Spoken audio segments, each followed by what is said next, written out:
Hey everyone, welcome back to another episode of Kick Off Your Damn Heels. And I have a special guest today. His name is Stephen Porter. And Stephen he works with people as a career coach, and he's going to let you in on what that means and what he does. And I wanted to bring him on because the majority of my story becoming a therapist in private practice has to do with struggling with anxiety and the ability that I had to be able to make a career change and to rid myself of that anxiety because of that career change. So let's get to it. Welcome, Stephen. Can you please tell us about yourself? Hi, Dr. Terry. Thanks for having me in. I appreciate it. Absolutely. Sure. So I'll tell you about myself. I work as a career coach, which evolved out of a career in recruiting, which I've been doing for about almost 10 years now. And career coaching was in sort of a natural outpouring from that in terms of prepping candidates for interviews. And then of course, all of my friends and family want to hear about, job advice I can give them in the various job searches that they're doing and career changes.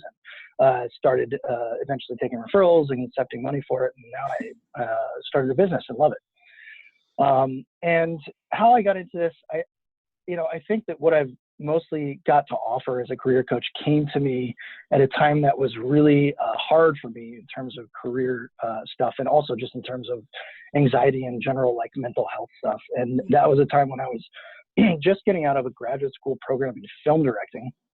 And I'd been in the arts for many years. And I had figured out about halfway through that film career that film schooling, that my film career was going to maybe look a lot like my acting career had been about 10 years before, which was a lot of extra jobs, making it, supporting it, doing the hungry artist lifestyle for a really long time, and eventually, seeing some success, statistically impossible success.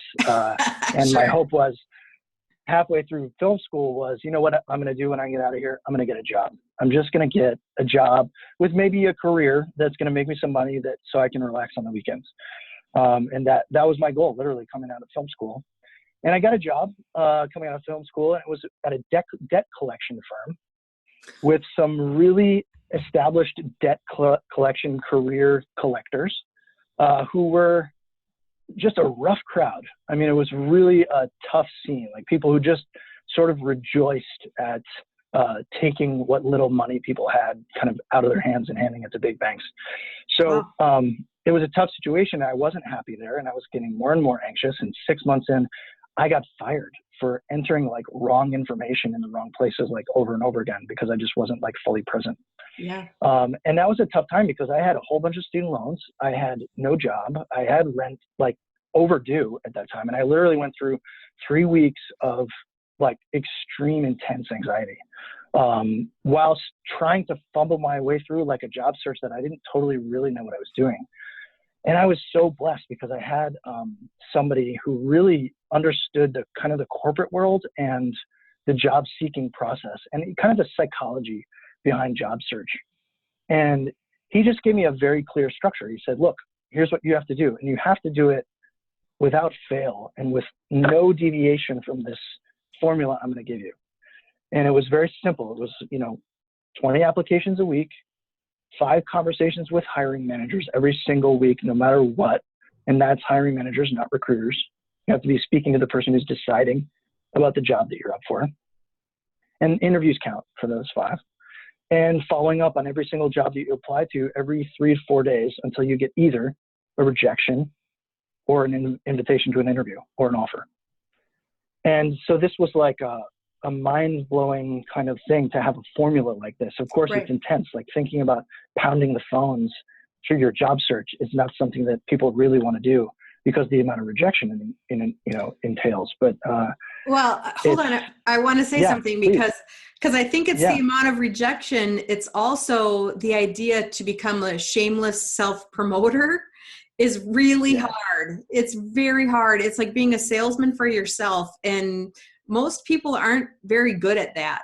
We're told to be humble. We're told, and now you're in the job search and it's like, I'm the best candidate that you could possibly have over and over and over again. It's tough. I want to back up the conversation because you did not mention so far anyway, maybe you're going to, that you're actually a counseling intern right now. So I am. Yeah. I gotta Yep. know. I gotta know what happened there because it has to be a good story. You have had so many Yeah. career changes, and I have too. I've had this is my last career, I hope, but I've had Yeah. many before this. I actually started in broadcasting myself, so I know what it's like to hop careers. You know, when you're just feeling unfulfilled. But anyway, Right. how'd you get into be counseling? I got to know this. Sure. So, I mean, even, way before all that film and acting stuff, like kind of early 20s coming out of undergrad, I had a couple mental health issues and just needed, some help. And I had some great counseling from a really good counselor. And 2 years of that kind of set me straight. And, I felt much better. But during that time, I think it had such an impact on me. And while I was pursuing this arts career and then eventually just like some kind of job career that I needed money for, no matter what it was, I always had in the back of my mind, like, hey, you know what I'd like to do is what that guy did. Because I just got so much of a good feeling from that experience. It did change my life in a big way. And also just my own kind of interests stemming a little bit from the arts, but like in what makes us tick, like what's underneath all the decisions we make, how do people improve their relationships, all that kind of stuff. So counseling has always attracted me. Working as a recruiter is a little transactional, right? It's sort of like, hey, I have a job, you're a candidate, I'd like you to take this job. And my work is to kind of influence both sides of that transaction. But then steering the job search, your job coaching, you're getting into what makes people tick. Why are you choosing this career? What could be a better direction for you, right? And so then that steered more closely to counseling, and that tickle started getting more intense to start becoming a counselor. And eventually I said, forget about it. I'm just going to get in a program and do it. Yeah. And so Stephen and I'm going to say virtually met in a forum on Facebook. And I think you said something like, would this be valuable to anybody as far as the career coaching with mental health? And I was like, pick Right. me, because I hear this all the time. I mean, so many people are so stuck in this idea that they can't make a career move or even a job move, Right. whether it's like mentally stuck or financially stuck or just stuck in fear that they couldn't possibly do it. So I really wanted to talk about, good ways to get started in a career search Mm-hmm. and how career change and job seeking can be viewed as a self-care practice. So let's talk Sure. about that. Like, how do you view that as self-care? Well, most people are being managed in a job, right? Most people have a boss. Mm-hmm. And some interesting stats that I read recently is that I think it's like in the high 50s, like 58, 59% of managers in all jobs have received no management training at all. I believe that. Which is, yep. And almost 80% of people who, when they leave their job, report that the main reason they're leaving the job is from feeling not appreciated by their boss. So if you put those two things together, right, you see that, like, a lot of people are dissatisfied because of this relationship that they have with a person that isn't kind of responsible for their work. That's one example of the many problems that people are feeling. And I think it's just a very pervasive thing that people are dissatisfied at work. There's a lot of good reasons for it. And there's a lot of reasons that our anxiety could be increased, our self-care could be diminished because of the stressors that we encounter at work, whether it's because of our boss or anything else. We spend more time at work than we do with our families, most of us, right? Those relationships are key for feeling happy every day. And so addressing them could be just as important as addressing things like we would in a marriage counseling, situation or anything else. You're not going to drag your boss into the therapist's office, probably, but maybe you should. I don't know. Maybe you should. Maybe you should. It's a new niche. Yeah, right. But yeah. But well, there are consultants, right? Consultants who go on the work site and do mediation or things like that, right? But yeah, it's mostly up to us as employees to find ways to improve our self-care in terms of how work plays into our happiness, right? So how do we do that? Is that what you're asking me, Sure. Dr. Terry? Yeah, let's talk Okay. about So there are a few things. I mean, if we're talking, there's two directions that I work in. One is job happiness improvement while staying in a job. And in that same category, I would say career change. Both those two things go hand in hand in terms of you're doing some kind of like inner work where you're finding out what is it that's not working? What can I do to change it? And then the other side is simply, I want a new job, or I have no job and I need a new job. Or I want to change jobs and I'm ready to start searching. And that's a whole other sort of coaching, motivational and just logistical, like activity-based kind of coaching process, right?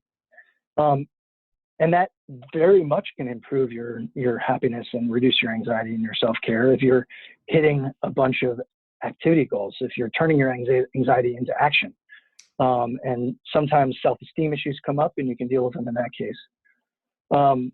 Working on relationships at work, if we're talking about the first category, is a lot about, often about working on your relationship to authority figures in general, right? And doing some of that mining of past experiences around authority and what are some of the patterns that you're seeing are happening now? What does this remind you of, right? Yes. And so that's the type of thing that sometimes coaching can start approaching that line of practicing counseling without a license because you're diving into somebody's old stuff sometimes. Right. But a lot of times, the issues that come up, you've got an authority figure and it's related to parents. I mean, honestly, and finding out what it is that is happening that reminds you of them. It always goes back to your mom and dad. Doesn't it?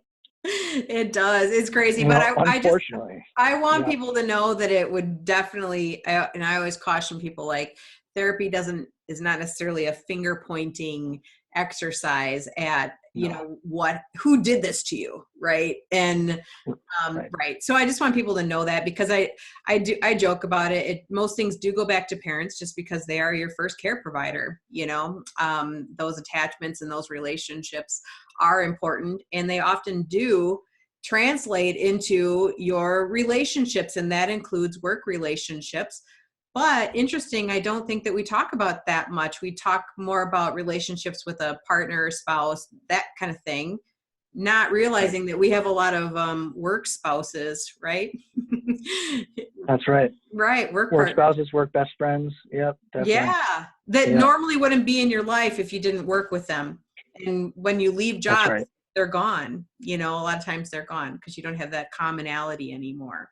So when you're so when you talk about like how to stay in a job, right? Like fixing relationships in a job, how do you know when those relationships are not fixable? Well, I'm really big on feedback and soliciting feedback. If there's a way that you can feel calm and confident and ask somebody, whether it's a coworker, whether it's somebody who works under you, or whether it's a boss, a couple good pointed questions about, hey, I'm wondering, I'm just looking to improve this particular area of my life, my productivity, this area of my work life, my productivity, my communication style, my presentation style, whatever it is that you might want to work on. You can start small and kind of pick a little one and say, I'm wondering if you'd be willing to just sit down with me for a half hour and talk about how that's been going from your perspective. And you literally, if you get a yes, you schedule some time in their calendar and literally just go and have a meeting like you would any other work issue. Because that is what it is, right? It's if you're improving the quality of your performance, your communication, you're improving the quality of the company, and that's time well used for the company. I agree with that. And as you were talking, I was thinking, a lot of people get work performance reviews, like put it right on your review, put it as a personal goal on your work performance review. And that way you're circling back around to it constantly, So that's a really good long-term tactic. Yeah. Yeah. All right. So let's talk about steps to job search. Let's say that it is just not going well and you're not getting anywhere. What would you say are like your your biggest steps to start doing that? Sure. Well, assuming that we all feel confident that the career direction that that person is going in is the one that is right for them and that they want. So that's the first question. The answer has to be yes for both of those. And sometimes the answer is no, and we're not really willing to talk about that quite yet. And sometimes the answer is no, and we're okay with it. We still want this other job for now. So that's that whole counseling piece. If we're talking about, look, I need a job, here's my field, and it's not happening yet, the approach is a pretty practical one, a pretty straightforward action-based approach, right?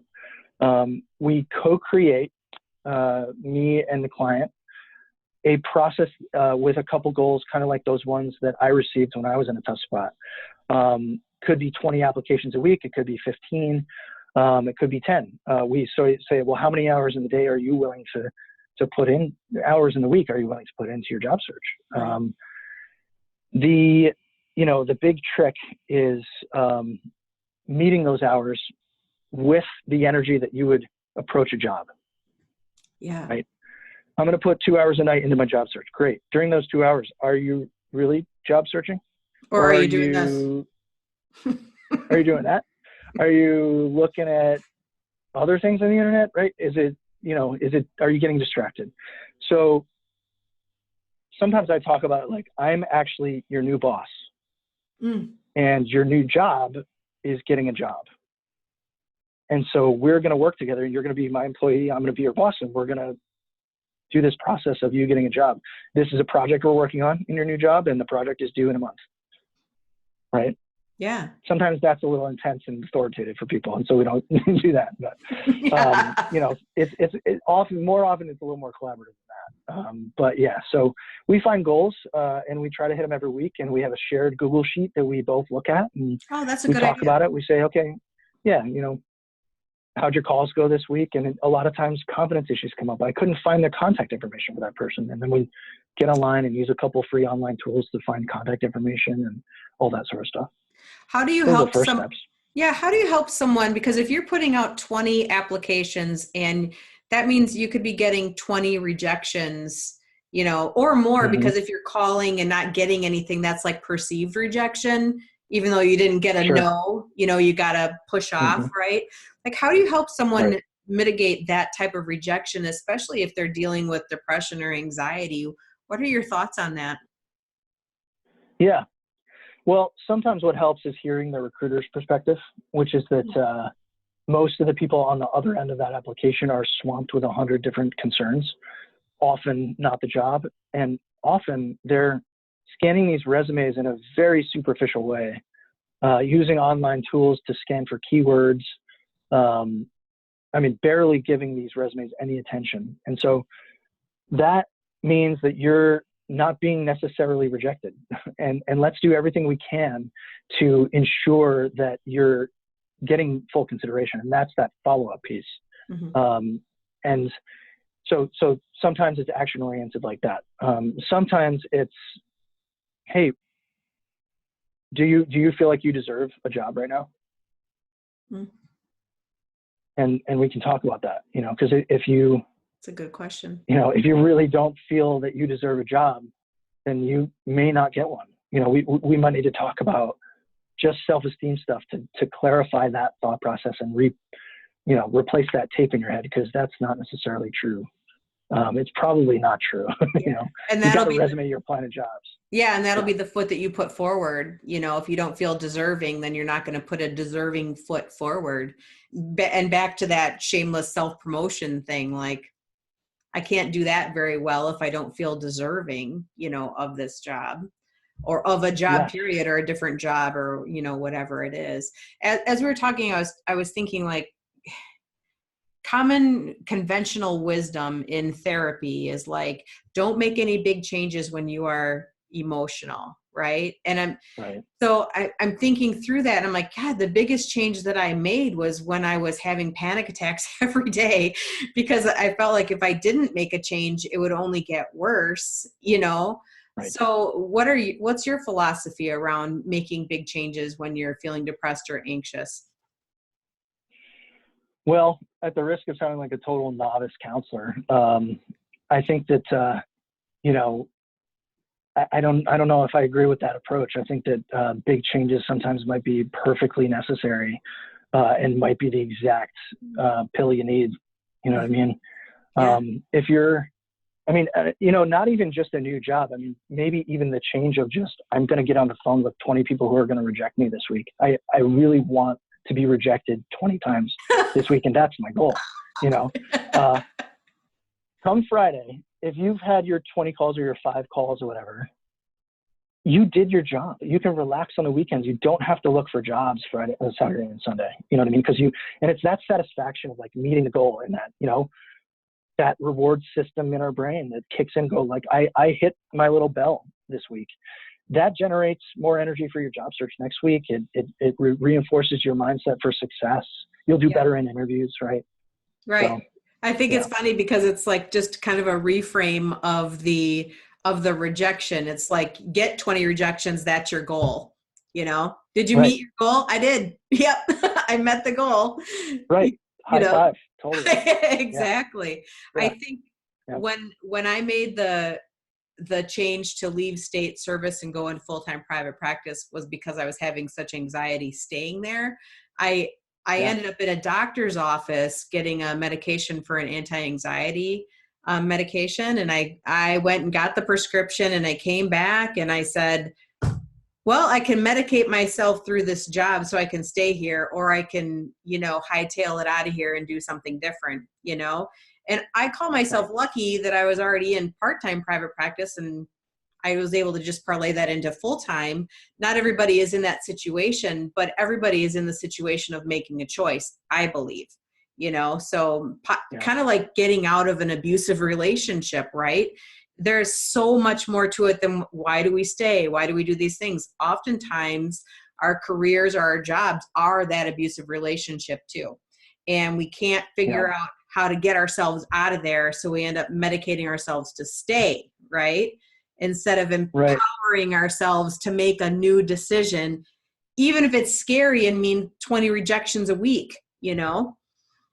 Yeah. You know, I think it's really similar to some of the stuff you talked about on your other podcasts, where you're just like, you know, our diet is such a huge factor. It's this thing that's sitting right in front of us 3 times a day or more, right? But we choose these sort of like complicated pills from these pharmaceutical companies that supposedly know so much more than we do about what could be good for us, right? But we have these things like our job, our diet, you know, that are just simple. And if we can make changes there, it'll help a lot. Yeah. Again, back to what do we have control over? Exactly. Yeah. Yeah. And it turns out that stuff is more effective than the rest of it. You know? What? No. Right. Who knew that? All right. All right. So it's time for us to wrap up. Do you have any final words of wisdom you'd like to share? Well, I don't think so. I think we talked about it. You know, if you're needing to push your career forward, or needing some discipline in your job search, or you just want to find out how to do better at your job and be more happy at it, you know, some of this stuff hopefully can be helpful. And I definitely, you know, am available for coaching if anybody's into that. Yeah. Where can they find you? So they can find me. I have a website called getajob.co, very obscurely named website. How would they ever find you? Getajob.co. Right, exactly. And yeah, so you can contact me through there. And I'm also, as a counseling intern, working through Within Holistic Counseling in Woodstock, Illinois. And I'm seeing clients, you know, with the nice, cheap intern rate if you're looking for cheap counseling. And I'm gonna do mental health counseling that way. I'm going to put a caveat on that. If you live in Illinois, you can see Stephen as a therapist. If you live in Illinois. Yes. If you live outside of Illinois, you can see him as a career coach. So, hey, right? Right. All right. Well, and if you're in Illinois, career coach too. no Yeah, problem. exactly. Exactly. All right. Well, thank you so much for being on. Everyone, if you want to get in touch with Stephen, it's getajob.co. And all of that information will also be in the show notes. So you can reach out to him. I'm going to put your social media handles and all that stuff in there as well for our viewers. And he'll also have a blog post that will be posted to my website at kickoffyourdamnheels.com. So thank you so much, Stephen, for being on. This is a super important topic. And hopefully we'll be able to circle back around in the future and continue the conversation. Perfect. Thanks, Dr. Terry. All right. It was Take fun. care. Yeah. Bye-bye. See ya.